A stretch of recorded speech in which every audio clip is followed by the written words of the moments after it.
And we are live. Welcome back to Takes by Fans. Today is June 23rd, 2025.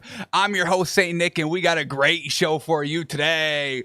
Alrighty, well, we are back in action, folks. And we are live. Welcome back to Takes by Fans today. There we go. All right.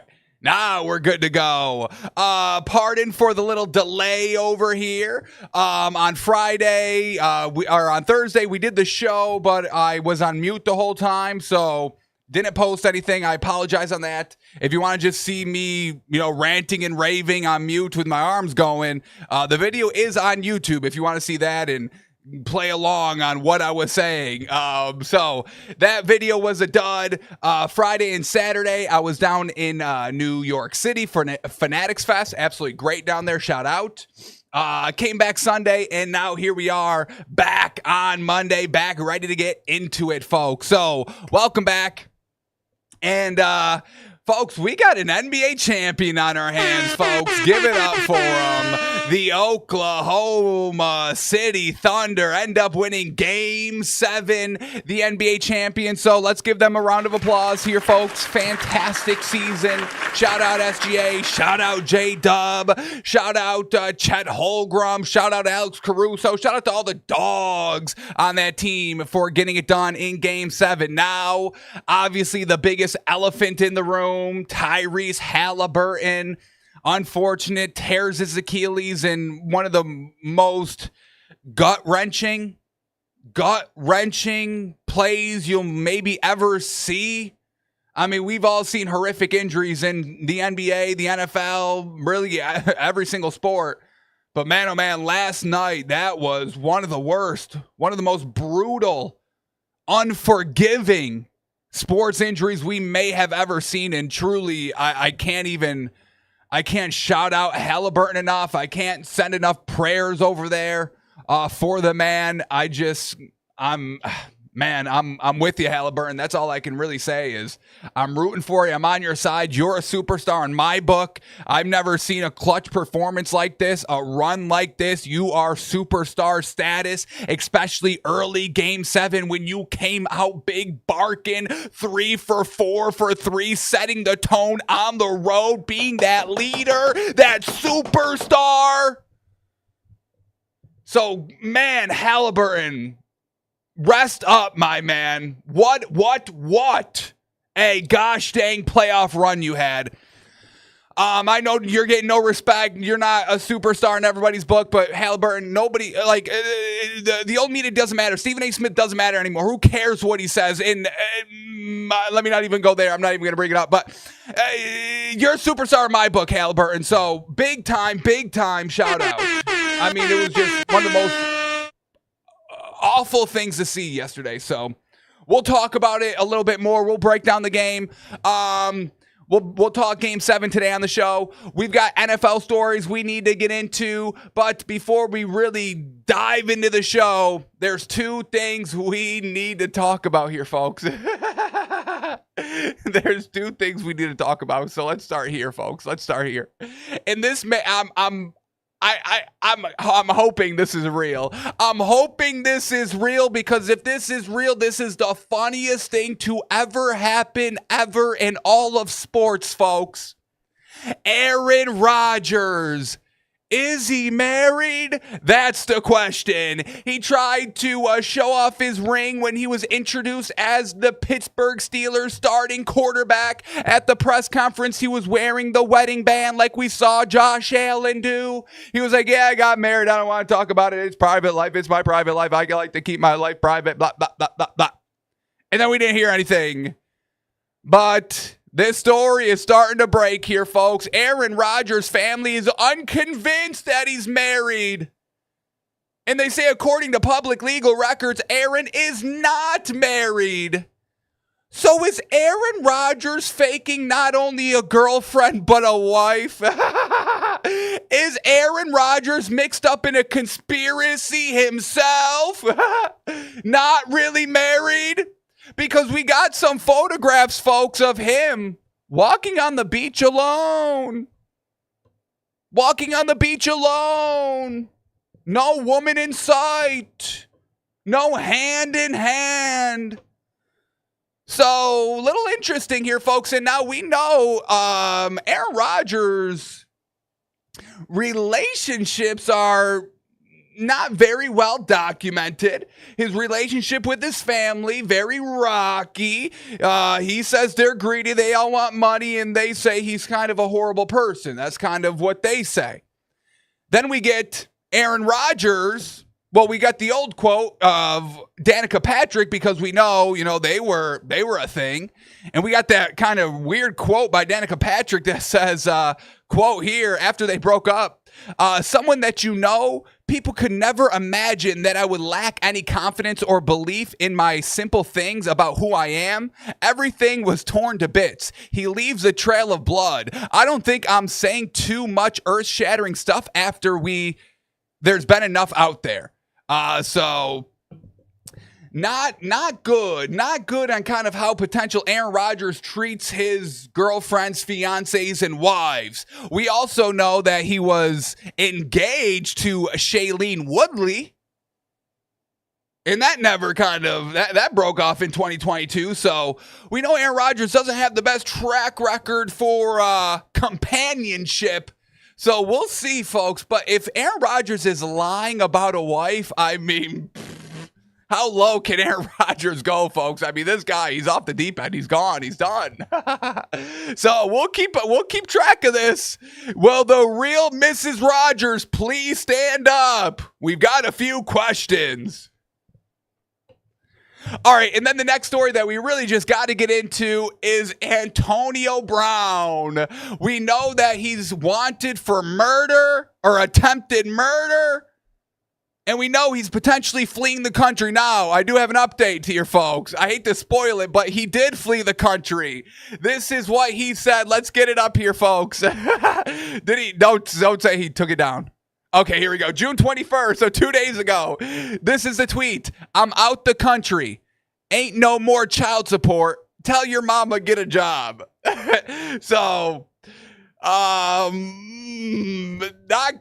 great. Not great, but he's fleeing the country, supposedly, allegedly. We've got him putting up a bet slip for the game last night. What did he bet? Oh, winner, Indiana Pacers. Oh, no. $3,000 he lost.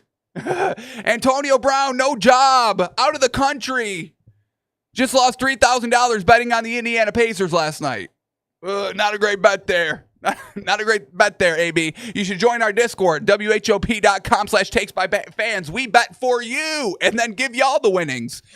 So Antonio Brown, you might want to figure joining our Discord there, baby. So that's the latest.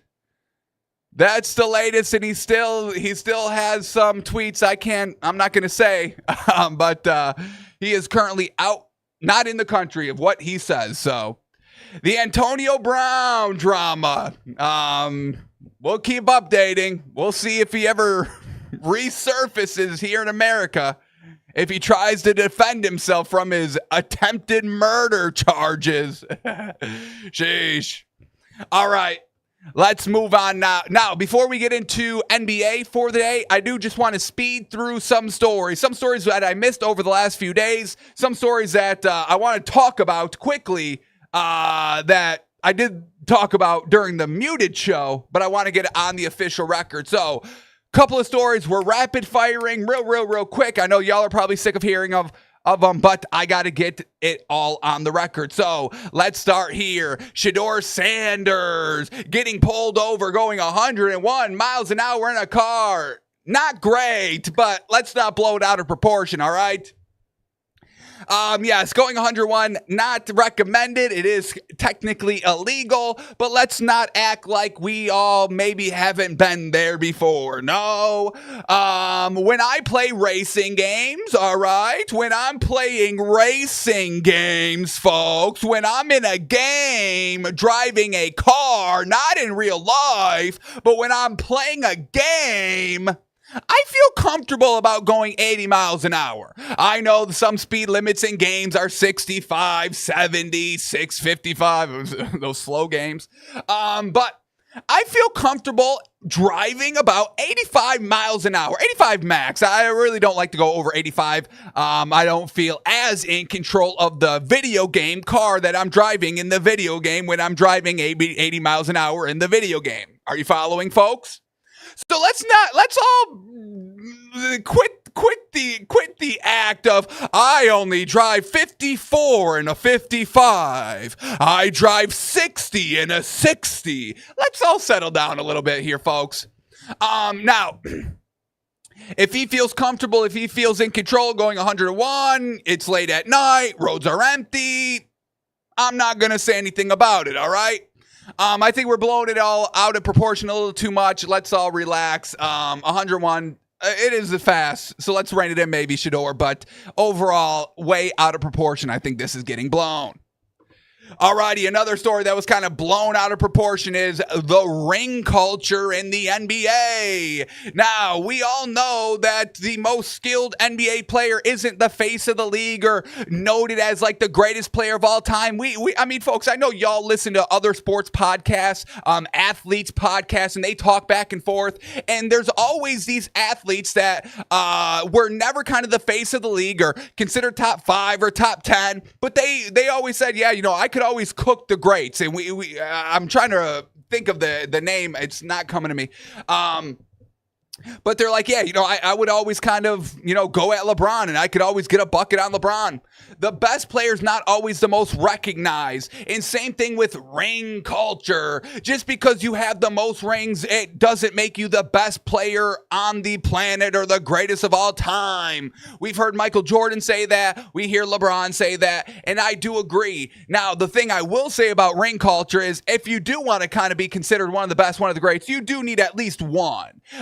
At bare minimum, you at least have to get to a finals. Anything after one ring, after that, it's all, team building, general managers, good coaching, and all that. At the end of the day, it's a team sport. But if I am talking greats of all time, I need to see you at least have one ring. Everything else is just cake on top. But, we know players love to gatekeep. Oh, well, you never played the sport, so why are you talking? Oh, you never played at my level, so why are you talking? Oh, you never faced me, so why are you talking? Oh, you never made it as far as me, so why are you talking? Oh, you never won a ring, so why are you talking? It can always go on. There's always a but. Let's stop gatekeeping sports and acting like it's this elite exclusive group and so hard to understand.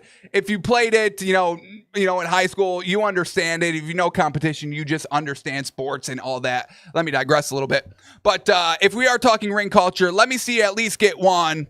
I mean, if we're going to, gatekeep, let's, if you never played in the finals, if you never had that experience, let's gatekeep that.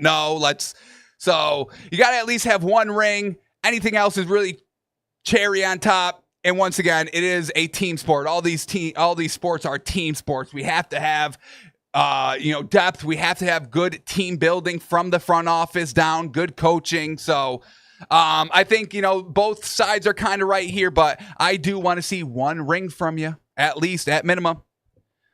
All right, and then we get this right here. This is, I love this. I love this by LeBron James's family. Once again, I mean, if we are the greatest or potentially or striving to be the greatest of all time in our sport, in our craft, the family has to kind of see that a little bit. We know Tom Brady, he was met with the ultimatum with his wife and his family and his kids. It's us or you keep on going and competing and trying to achieve your dream. You choose, Tom. And Tom chose football, and I think that's the right decision there. It's unfortunate, but we all have to make sacrifices, and we're always taught chase your dreams, chase your dreams, chase your dreams. But then we're all sudden told to stop chasing our dreams. I mean, we all have to understand. I mean, to play professional sports, it's a very, very small window. I mean, really, once you reach over 32, I mean, it's got to be at least 50% of athletes drop off like at least 100% in just talent and athleticism. And then every year after that, it just keeps going. I mean, y'all want to get Derrick Henry out of the league, and he just turned like 30, 34, okay? Like, he still got it. Settle down, everybody. So we all have to remember, I mean, we all have to sacrifice sometimes, okay? It's not all about you, and I get it's not all about, LeBron and Tom Brady, but at the end of the day, they are going to be talked about for the end of time, okay, of what they've done here, on what they've made an impact on their sport.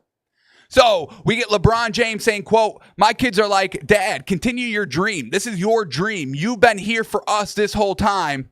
When we have that type of support, it makes it a lot easier on him contemplating retirement. So love that his family has LeBron's back. You keep doing it. You keep playing for as long as you can because, I mean, golly, this is your dream. You're trying to cement yourself as the greatest of all time. Go ahead, give it your all. We're not going to hold you back. So shout out to the LeBron James family, and shame, shame, shame on the Brady family. All right, here we go. We got Ime Udoka. Yeah. He's extended as the head coach for the Houston Rockets, and so much deservedly so. I mean, he's top tier coach. You can say he's the greatest coach in the NBA right now, and I probably wouldn't argue too much against you. So shout out Ime Udoka. They just signed Kevin Durant, and they got a nice young squad around them. So watch out for this Houston Rockets team. It'd probably be a nice bet to bet them to win the ring next year. Stop with this Kevin Durant is too old. Kevin Durant too old. Blah, blah, blah nonsense. Kevin Durant should retire. Stop chasing your dream. You're too old. You got to get it done. Blah, blah, blah, blah. See how ridiculous that is, folks? That's why Kevin Durant doesn't have a family to weigh him down and to try and pull him away from the game. Shout out to Kevin Durant. He's doing it right. Alrighty, well, we get the Dallas Cowboy cheerleaders are receiving a 400% pay increase heading into the season. Well, all I have to say is if you're willing to pay the cheerleaders a 400% pay increase, well, running backs start licking your lips, baby, because this is at least 800%. I need at least a minimum 800% pay increase for all the running backs' contracts next year. We band together and we stand. And speaking of running backs, we get Adrian Peterson. Maybe he should go back into the NFL. He still got it because he's fighting people at a poker game. Not good. Former NFL superstar Adrian Peterson got into a fist fight with a poker player following a dispute over a hand. There's footage here. He's going at him. He's throwing punches. Not smart to fight Adrian Peterson. That's all I'll say.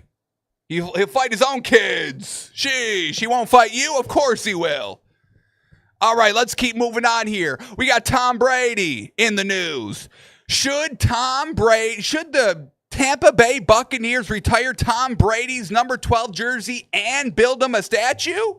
Well, yes, on the statue, absolutely. Why would you not put Tom Brady's statue in front of your stadium? He won a ring for you. He's one of the greatest of all time. Why would you not? Absolutely. Get a statue. If anything, for tourism, be like, hey, you want to go down to the Bucs game and take a picture with the Brady statue? Oh, of course. Yes. Yes, I do. Absolutely. I'll go there every Sunday. A new picture every Sunday. Even on the bye weeks, I'm still heading down to Tampa Bay to take the picture with Tom.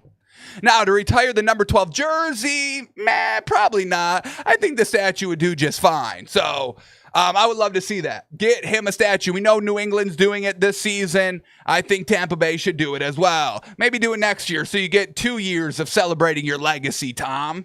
I like that idea. Never stop celebrating your legacy. All right, here that you earned. You hear me? You hear me, the Brady family? That you tried to hold back? If it was for his family, he would never have that Tampa Tom ring. He would never get the statue down in Tampa Bay. If his family got his wishes, their wishes. Let's move on. Here we go. I need y'all to knock it off right now. I need y'all to knock it off on Jameis Winston, folks, all right? He's a starting quarterback in the NFL, and anybody that says otherwise doesn't know ball. We get several Saints players have spoken up in a rumor and want the team to trade for Giants quarterback Jameis Winston. Now, we know Jameis Winston is not going to play quarterback for the New York Giants, unfortunately, even though he's the best quarterback on the roster right now. Yes, I said what I said. Russell Wilson is definitely going to be the starter. He wouldn't have signed with the team if he wasn't promised and guaranteed to be the starter the entire season. Knock it off with the Jackson Dart rumors of, oh yeah, he's going to play middle of the season. No, he won't. No, he won't. Russell Wilson would not sign here if it wasn't 100% guaranteed to him that he would be the starter the entire season. Now, Jackson Dart is number 2 on that depth chart. I will give you that. It goes Russell Wilson, Jackson Dart, then Drew Lock, then Jameis Winston for some reason I don't understand. Or Tommy DeVito, pardon my French. Not Drew Lock. So Jameis Winston potentially to the Saints, and I love it. But this is why y'all got to knock it off with Jameis Winston, because y'all just make this man the butt of the joke, a clown, a caricature every single time, and it's enough. And Jameis Winston has just played into it because it's getting him on TV, it's getting him in the news. I get it. He's not being a starter, so he's got to kind of stay in the limelight and stay relevant some way. So I don't blame Jameis for this, but y'all put him in this scenario. We get a report. Look at how he phrases this question. Listen to this disgrace, this disrespect here, folks. When people talk about you when you were coming here and even throughout your career, the first thing they say is what a character, what a personality. The first thing they say is what a character, what a personality? That's not what I say. When I see Jameis Winston, I'm like, damn, that's a starting quarterback in the league. Damn, he threw for 5,000 yards. He got a cannon on him. Oof, oof. Yeah, he tries to be a leader. I see the little bark in his bite. That's what I think of when I think of Jameis Winston. I don't think of caricature. I don't think of goofy clown. That's y'all putting it on him. So I really need y'all to stop and knock it off. It's getting to the disrespectful point. So I need y'all to rein it in. He's not a caricature. He's not your clown. He's not your dance monkey, okay? He's a starting quarterback in this league. He's better than Sam Darnold. Sam Darnold! Resurrected from seeing ghosts. He's still trash. Get Jameis to Seattle. If I'm Seattle, I'm on the horn right now. Give me Jameis, please. I can't take any more of this Sam Darnold. I've seen enough. We've made a horrible, horrible, horrible mistake by signing him. Hey, Vikings, you want him back? Hey, Vikings, I was kind of thinking, you know what? We kind of swindled y'all on that deal, and we really feel bad. We want to return them to you. We want to do the right thing and return Sam Darnold to you, Minnesota. Is that all right? Is that okay? And Minnesota's like, no takesy backsies, click. Sales final, click. So yes, everybody should be begging for Jameis Winston to be on their team because he's a good quarterback, not because he's a goofy clown and we can make fun of him, blah, blah, blah.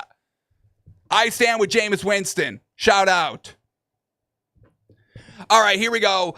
We got Jair Alexander signing with the Baltimore Ravens, and now they've got an absolute great secondary. We love their offense. So hopefully they can finally get it done, and everybody can stop beefing Lamar Jackson's legacy. Yeah, I'm talking about you, Mark Andrews, fumbling, beefing the wide open pass on the goal, on the 2-point conversion to tie the game against Buffalo. Yeah, I'm talking about you, Zay Flowers, who beefed the game, dropping the ball inside the 5-yard line, about to go ahead, had the go-ahead score a few years ago. I'm talking to all y'all. So listen up. Get it done and stop beefing. Jair Alexander, I don't think he'll beef, but we know sometimes he could be injured a little bit. That's the big knock over there in Green Bay, but I'm not really worried about that. All I'm saying is, Jair, don't beef it for Lamar Jackson and King Henry. They both need a Super Bowl ring. They both need that recognition because the Josh Allen love is a little too crazy right now. Go get it done.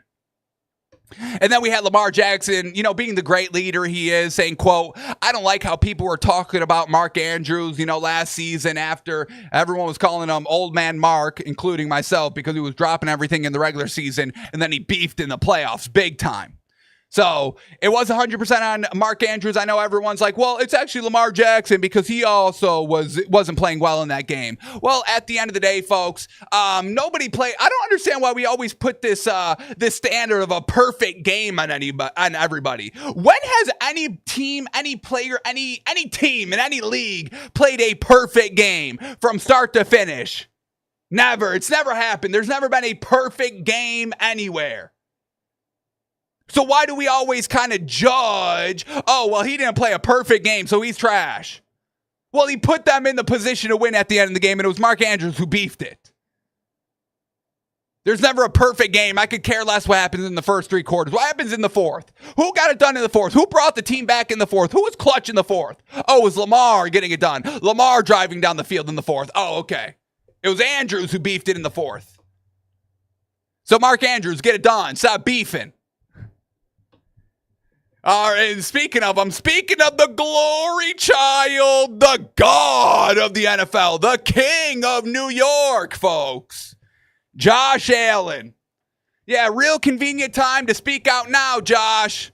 Josh Allen, if you don't like the tush push, stop it. Yeah, well, why don't you tell that to your team before they voted not to allow it? Before they voted to exile the play out of the league. We get these quotes by Josh Allen. Could have said this a few months ago, Josh. Says, quote, I'm a big believer in if you can't stop it, keep running it, right? I think that there's a few teams that do it better than others, but then you look at a few teams that try to do it, and it doesn't have the same success. Yeah, you guys, the Bills, y'all don't have the same success. We see y'all. Y'all just tried to do it against the Chiefs. Y'all couldn't get 1 little inch. Josh Allen couldn't get his tush pushed 1 inch. Against the Chiefs. In the playoffs. I mean, absolutely absurd here, folks. And then they tried to ban the play. And then it doesn't get banned, so now Josh Allen has to change course again and be like, no, actually, I was always in favor of it. It's competition. If you can't stop it, then keep doing it. Okay, Josh, let's keep to the quote here. Quote, because 1, they maybe don't practice it enough, or 2, they don't have the guys to do it. So which is it, Josh? Do you not practice it enough, or do you not have the guys to do it? Are you not the quarterback to get the tush pushed? Because honestly, you really don't even need your tush push, Josh. You're big beefy enough where you can kind of just ram it in yourself. So maybe you should look in the mirror here, Josh. Maybe it's you. Maybe we should get Jameis Winston to start running the tush push for the Bills. The Bills need to sign Jameis Winston and then put Jameis Winston in when they do the tush push on 3rd and 1 and 4th and inches. Or let's just overhaul the whole system because it's the Bills' specialty treatment because Josh Allen didn't get his way, so we got to change the rules for him. Unreal. Keep going with the quote here, quote, and just because a couple teams do it better than others, yes, the Eagles do it better than you. I don't feel it should be banned. I understand the merit of what it brings, and so I don't really sway one way or the other. I try to play the game based on the interpretation of the rules. I, Josh Allen, abide by the book at all times.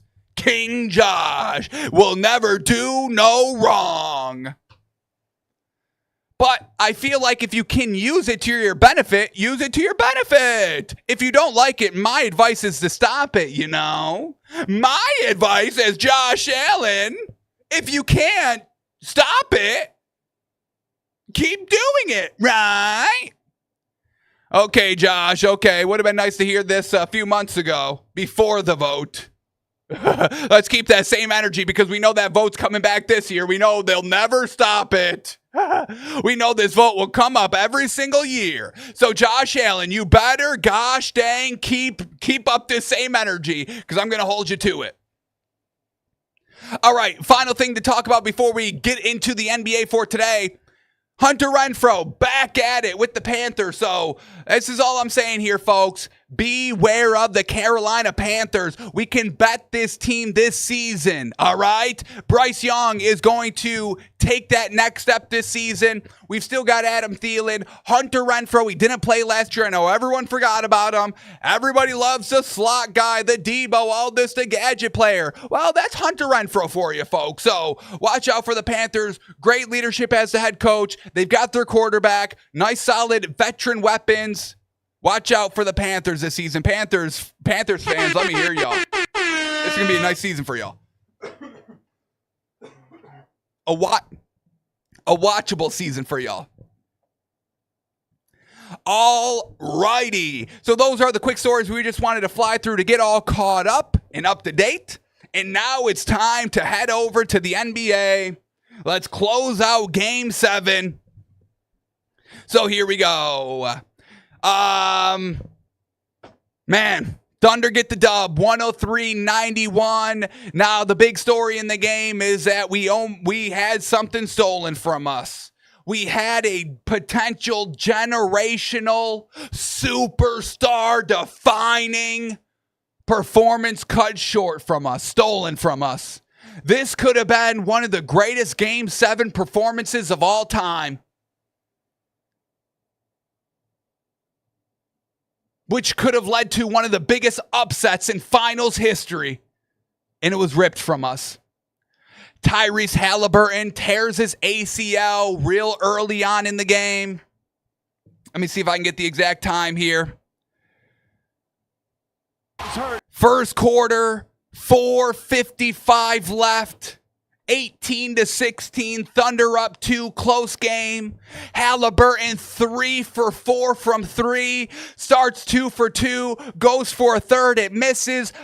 Pacers get the rebound, kick back out to him. He still has the confidence to shoot the 3. It's even deeper than the previous 2 he made, and Bink cashes it. They're off and cooking. Tyrese Halliburton, we all know he's had some great playoff moments, some great celebrations, the big balls to choke, and then we had the chirping to the crowd after that third 3.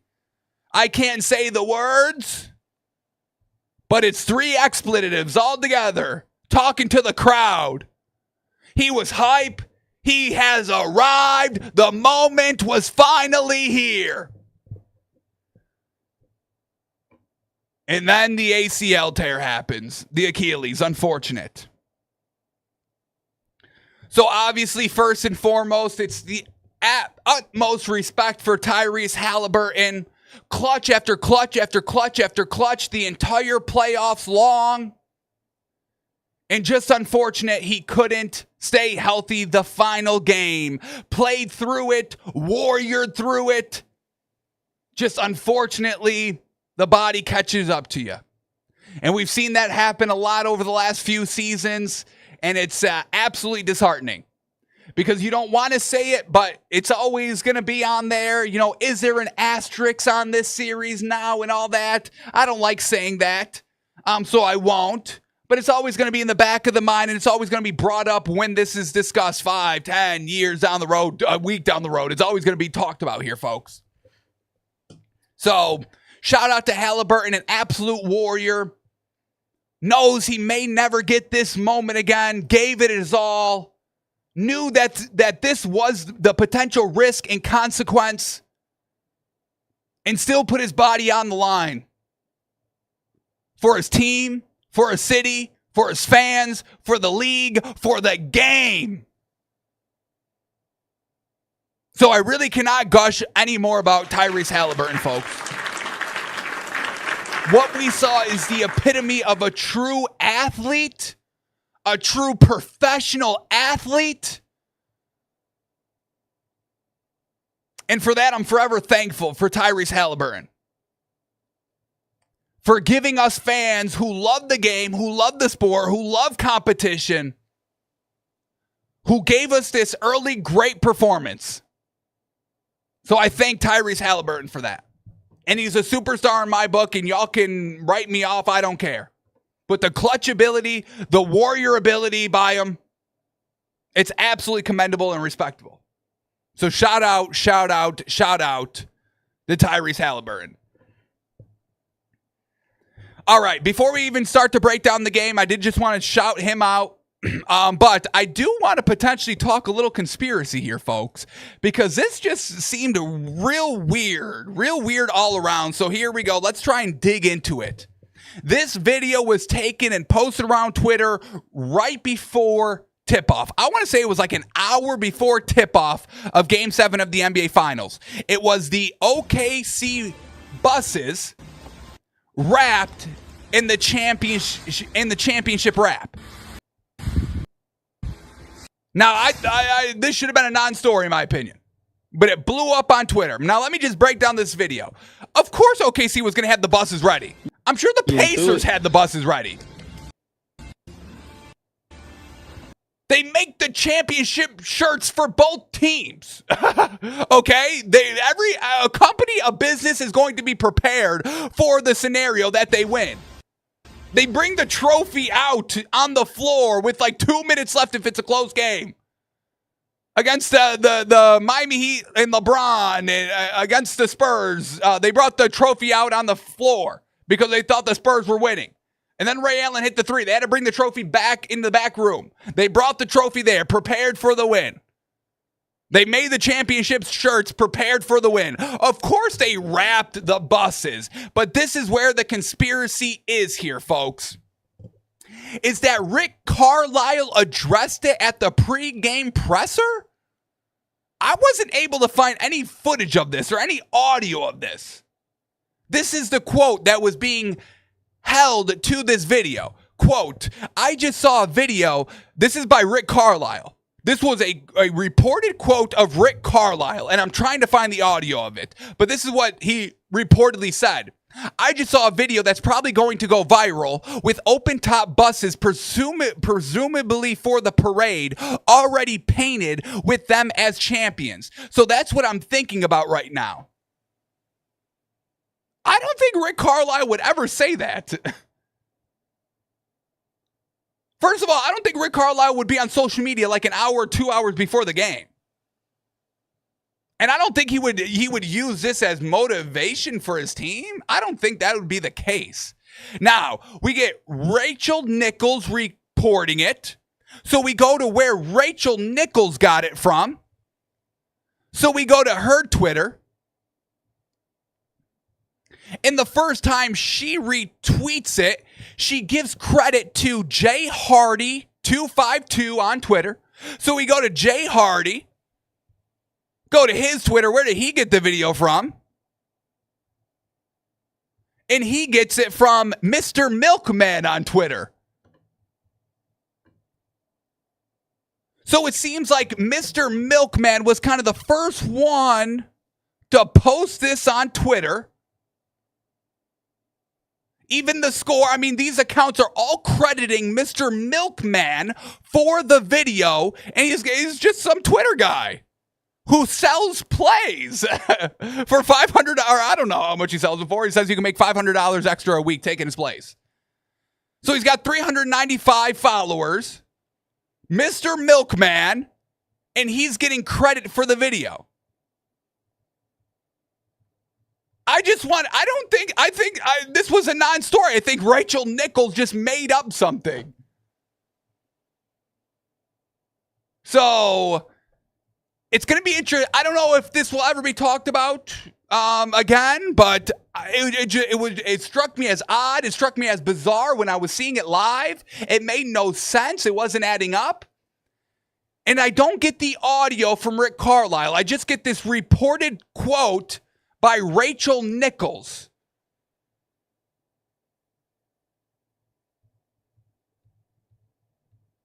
So, I don't know. I just want to see Rick Carlisle say it for himself. That's all I'm saying. But I guess we got to digress now. Here we go. All right. Let's start getting to the game here a little bit.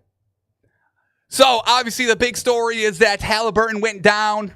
In the first half, they still had a lead going into half 48-47, the Pacers.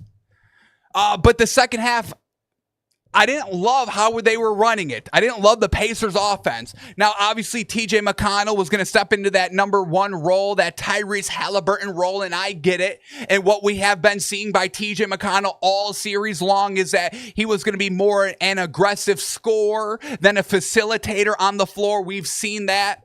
Last night, he takes 8 shots. I mean, I've got no problem with him being aggressive scoring because he can hit them, and he was hitting them. He shot 75%, 12 points. But no assists. No assists by TJ McConnell? That was just in the second half. TJ McConnell had 3 assists in the first half. 8 of 13 in the first half. Pardon me, 8 of 13 for the game, 3 assists in the first half, 3 assists for the entire game. So really didn't love how Rick Carlisle was running the Pacers offense in the second half, and that's kind of when we saw the decline of the Pacers. Real limited scoring. The Thunder defense was doing their thing. I really wanted kind of Siakam to be more assertive in this game. We saw, I mean, he took 13 shots for the entire game. How many in the second half? Only 6. So, 50-50 first half, second half.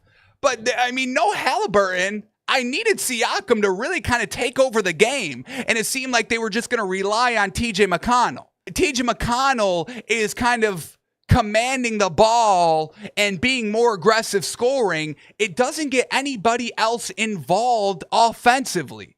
It's really all the Pacers. I mean, when I was watching the game, it was just all them standing around as McConnell's dribbling through everybody, trying to make something happen. Everyone's just kind of standing there and watching them. Not getting open, not trying to get open. It's just like, all right, TJ McConnell's going to shoot it, so we'll just let him shoot it. It wasn't bringing the energy, even though he was scoring and canceling out every kind of dagger basket that the Thunder was putting out on top. TJ McConnell was hitting these mid-range jumpers over everybody, SGA, and hitting them. But it wasn't bringing the juice to the Pacers. So, yes, they were getting points, but it wasn't helping the team in the offense in totality. So, little disappointed in Siakam, little disappointed in how the offense was ran. And I get it, your superstar, your lifeblood, the heart of this team went down. I get it. It's hard to put that in the back of your mind, but you have to. You have to here. Rick Carlisle needed to get his team back on track. With, championship experience. It felt like everybody's heart was out of the game. We heard it after the game. Obi Toppin said, it was real hard to try and get back into the game when he went down. Everyone was kind of like, I felt like it was my fault. Like, sheesh. Never going to win a game like that. So, I don't want to say I'm disappointed in Rick Carlisle or really hold it too much against him, but Rick Carlisle couldn't rally the troops. Pascal Siakam couldn't kind of take over the game. Overall, everybody else was letting him down. Nesmith did nothing, couldn't hit the 3 at all, hit 1 the entire game, and I'm pretty sure that was his only points for the game. We had Benedict Mathurin, who was trying his dangdest. I give him credit, 16 points in the second half, 10 rebounds. Obi Toppin, once again, we told y'all, he said, after Halliburton went down, I felt like it was my fault and took him out of the game, even though obviously it shouldn't have been his fault. Halliburton knew the risks. And, when we know that, when we know those hamstrings are tight, we know that these are the potential risks, big time catastrophic injuries. And unfortunately, it was last night.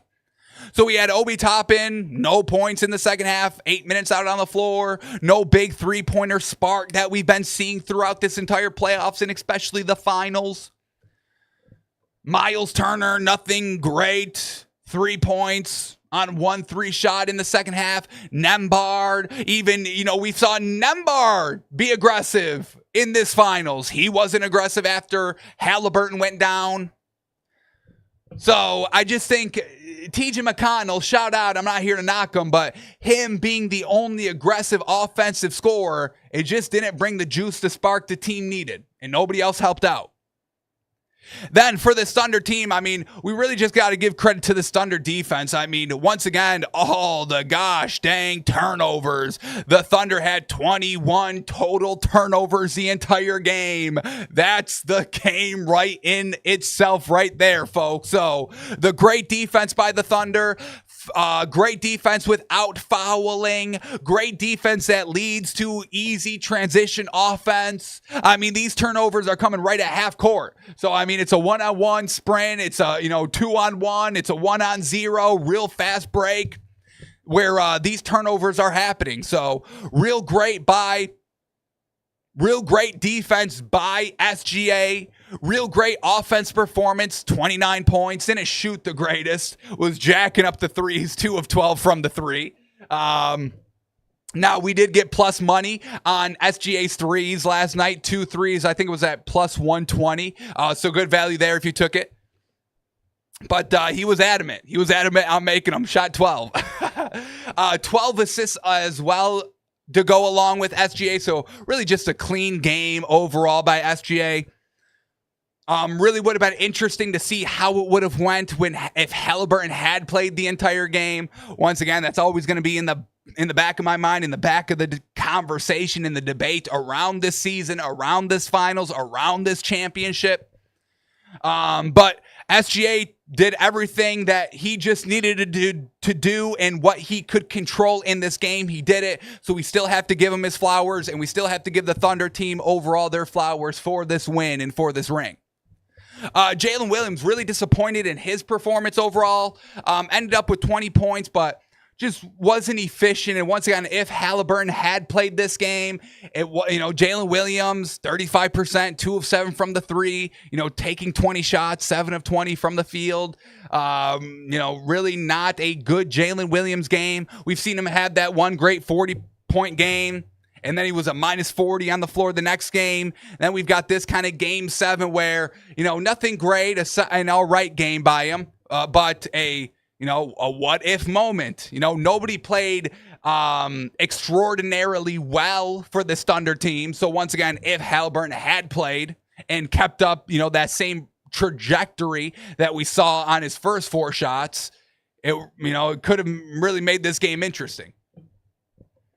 I got to shout out Cason Wallace. He had some nice daggers in the second half. 2 of 3 from the 3, 10 points overall with 3 steals. Very good off the bench. Once again, I don't understand why he was started in the first 2 games, but shout out to Dagnit for getting the Thunder head coach for getting this rotation back to what it was supposed to be, games 1 and 2. But overall, shout out to the Thunder and shout out that great defense that we've saw this entire playoff and finals run. And that brings us to what they're saying today. And this is what I absolutely hate. Stephen A. Smith doesn't see the 2025 Thunder as an all-time great team. And I just think that's wrong. He says this, quote, "I think they're an all-time great defensive team, but overall, I look at their offense and they would have had trouble with a lot of teams." Okay, you just said they're an all-time great defensive team. That's their strength, their defense. Defense without fouling. That has been the story this entire series, this entire finals run. Their great defense. So now only great offenses can be great teams? But we all just say SGA's the greatest mid-range shooter since Kobe Bryant. That doesn't make them an all-time great team because they had an all-time great defense with maybe not the greatest offense of all time, but it was still good.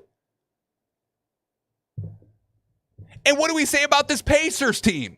They're a great defense. I mean, their road wasn't easy. Cavs, Knicks, Bucks? Hey, Cavs, Knicks, Bucks? Is that what it was?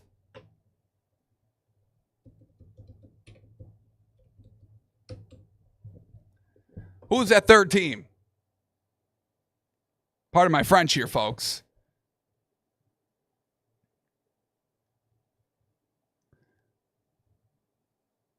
Here we go.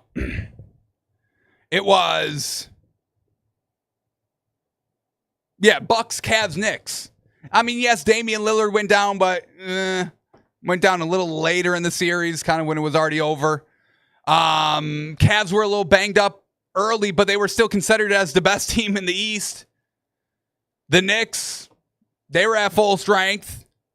They got it done.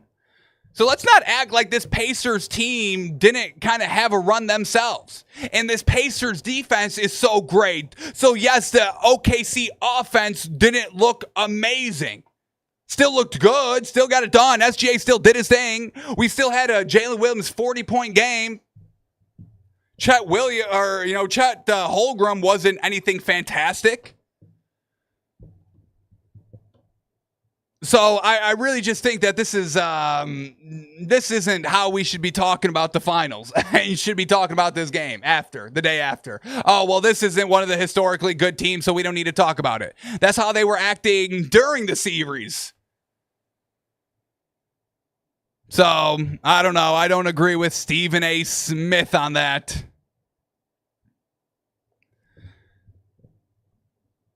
All right, where are we at now, sheesh? Yeah, so saying they're not an all-time team, okay, but this defense was great to watch. It was great to watch. And I don't mind a great defensive series or a great defensive game. I know everybody hates defense for some reason. If it's not an offensive explosion, it's boring, it's not worth watching. I don't share that sentiment. All right, but after the Thunder won, obviously we know this is a very, very young team, and nobody knew how to really pop the champagne. They really fast locker room celebration. Everyone's reporting. I think Jalen Williams said this was his first time he ever drank, so really young, inexperienced team. They're shaking up these champagne bottles wild. I'm just saying, watch out where you're pointing those corks at you with your shaking them up when you're shaking them up like that. But they eventually did get them popped, sprayed a little champagne. Nobody was really drinking. They're all young. And we know these new generations, they don't drink, don't go out. That's the knock on this generation. They don't drink anymore. Back in my day, we got blackout drunk every day. Beer industries and the beer industry is going crazy right now with the new generations not drinking. We get this quote by The Athletic, quote, "That was the most tempered locker room I've ever seen any championship." So the new dogs, they don't know how to celebrate. They just know how to hoop. And I've got no problem with that. We get Jalen Williams after the game. And this is what I mean about being just a complete team.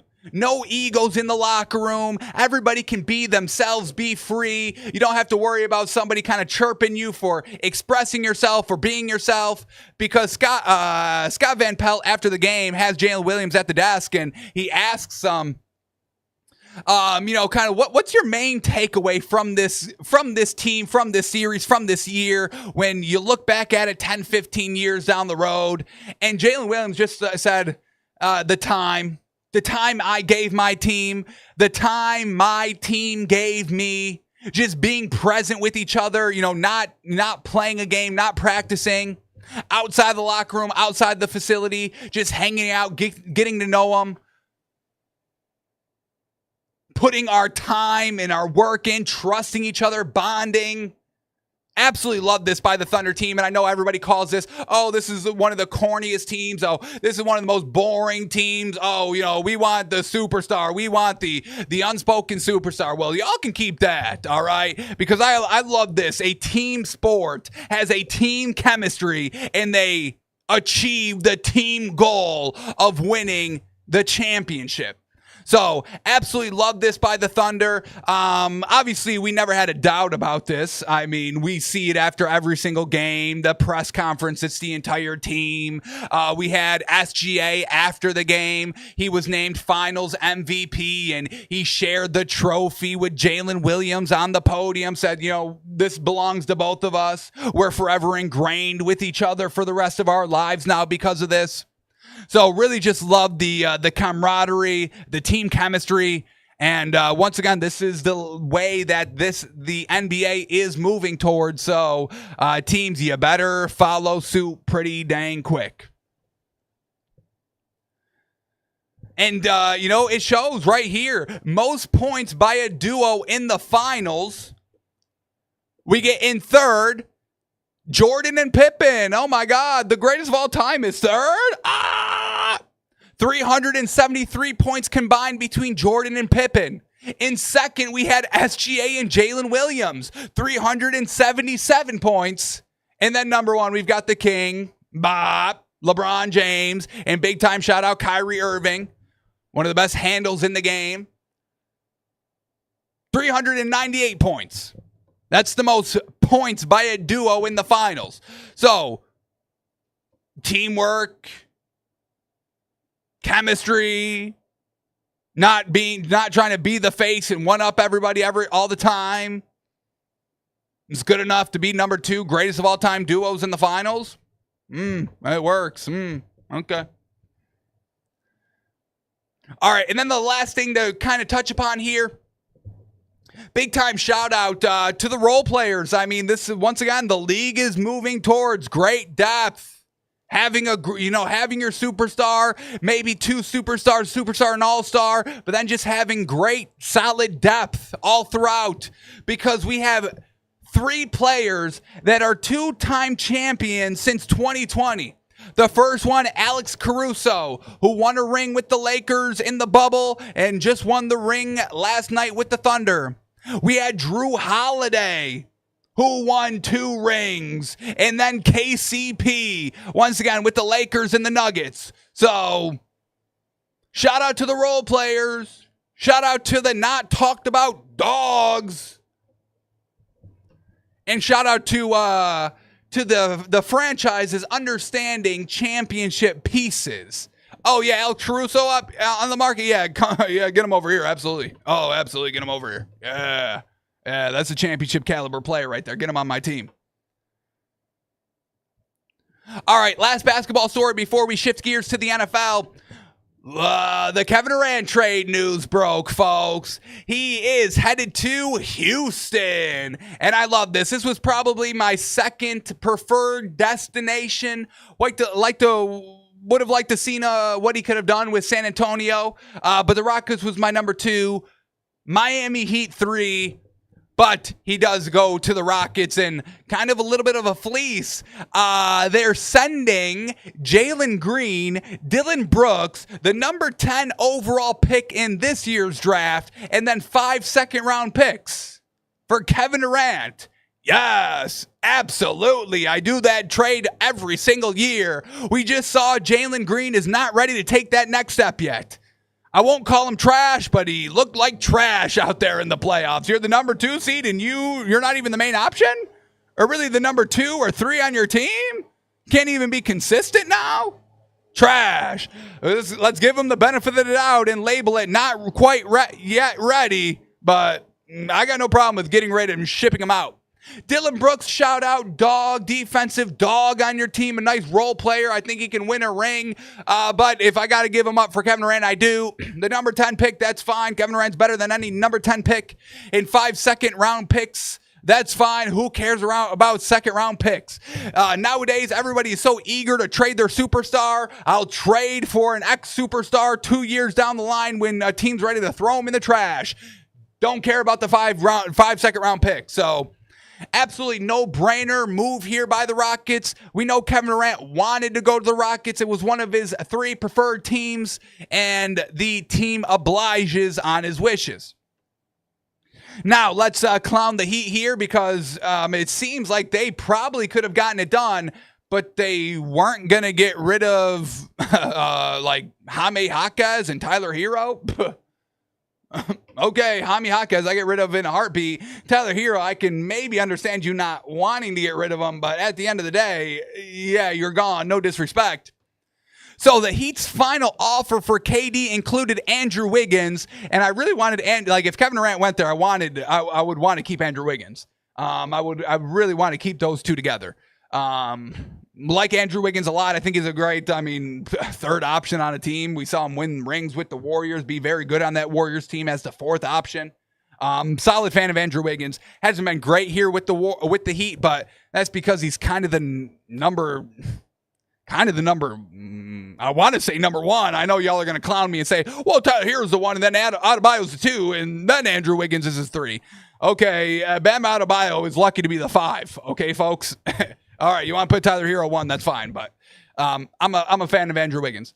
But the Heat's final offer for KD included Andrew Wiggins, Terry Rozier, 2 bench players in the 20th pick.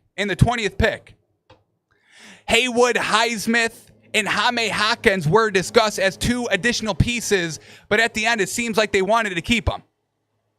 The Suns' conversations focused on Rockets and Heat in recent days, but both teams showed an unwillingness to part with young cornerstones such as Jabari Smith Jr. and Reed Shepherd for Houston and Kel'el Ware in Miami in the Durant deal. The Heat made multiple offers for Durant, but ultimately turned down the opportunity to place Jaime Jaquez, Nikola Jovic, and Haywood Highsmith in the 20th overall pick into the deal. So We know that's kind of, Pat Riley. It's his way or the highway, and he doesn't budge. And I think he kind of beefed trying to get Kevin Durant. And I know everyone's like, well, he's 37, Durant's 37. Who cares? He's old. He's done. He's not good anymore. Well, that's just not true. He was still good with his Suns. It's just the Suns are absolute garbage. So, and stop with the Bradley Beal and stop with the Devin Booker. I know they got to the finals like 3 years ago. It didn't impress me. I'm sorry. Kevin Durant's still him. He will always be him. And of course we trade for a 37-year-old Durant. LeBron James is still getting it done. Tom Brady played well over 40. Aaron Rodgers is 40 plus and he's still moving fine. Steph Curry's aging up and he's still the best player on the Warriors. So please spare me with Kevin Durant. He's too old. Blah, blah, blah, blah, blah. If anything, he saved a lot of energy from last season. Kevin Durant will be fine. Trust me. Let's quickly see where Houston is now. Live updated odds for next year's championship. Let's see if Vegas is respecting Kevin Durant, because I'm sure they are.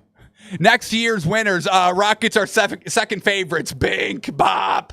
Kevin Durant is fine, folks. Don't let the media get you in a buzz. OKC are the favorites for next year's championship at plus 230. Trash value. And then Rockets second favorite at plus 750. Cavs are the third at 850. And actually tied with the Knicks at 850 for third. So the Rockets will be fine. All right, final thing here to touch upon. The coverage here for the Pacers, once again, just disrespectful. Obviously, we've highlighted it and talked about it all finals long, and just how everyone has just already assumed the Thunder have won it. We had Stephen A. Smith playing solitaire on his phone live at the game. Nobody's calling Tyrese Halliburton a superstar, even though he's hitting every single game-winning shot against all these other teams that are favored and better than him. Made the series competitive, went 7, stole games. I mean, this was the biggest underdog in finals history. We kept hearing it. So, obviously, disrespectful coverage all throughout. And then, just last night, to just show in the Halliburton replay injury over and over and over and over and over and over and over and over and over and over and over and over and over and over and over and over and over again. And I've got no problem with it. It's out there. It's going to be available. So I've got no problem with it, but we do know most of the times in the NFL or just sports in general, when a major injury happens, out of respect, they don't keep showing it. They say, oh, this is too gruesome to show. We're not going to show it anymore. But with Halliburton, they had no problem doing it over and over and over again, showing him slamming his hand on the court, saying,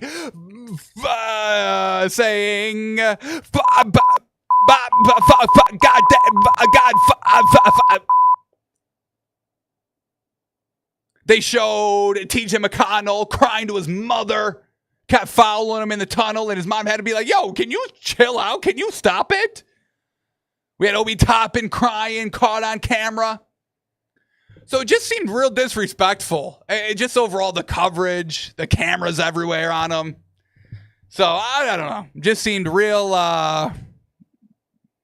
disrespectful, folks. That's what it seemed like. I don't know what you want from me. They don't do this with anybody else that I've seen. So I don't know. But once again, shout out to Halliburton, real warrior, great series. And man, oh man. I mean, absolutely. I mean, what a finals this was. I know it's not going to get the viewership numbers, and the media is not going to give any team any credit. I get it, but a really great finals to watch. So shout out to the Thunder. Shout out to the Pacers for giving us a great NBA Finals, a great ending to this series, a great ending to the season, and shout out to the Thunder for playing great defense, a breath of fresh air defense. That's not going to get any respect, as we just saw by Stephen A. Smith. All righty. That is going to do it for us today, folks. We're not going to get into the NFL. There's really no burning stories that we do need to kind of talk about and address. So we will save that for tomorrow. We are over our hour mark here today. But we will be back live tonight for our live night show where we've got 2 duck races, I believe, for money from this past weekend since we were out of town and not able to run those ticket-winning duck races from our Discord. Bank, once again, WHOP.com, WAP.com/takesbyfans. Come join our Discord, $20 a month. We do a $100 bet every single day, and when that bet hits, we give away the profits. Bank to people in the Discord. So make sure you join in and have some sweat-free bets every single night, folks.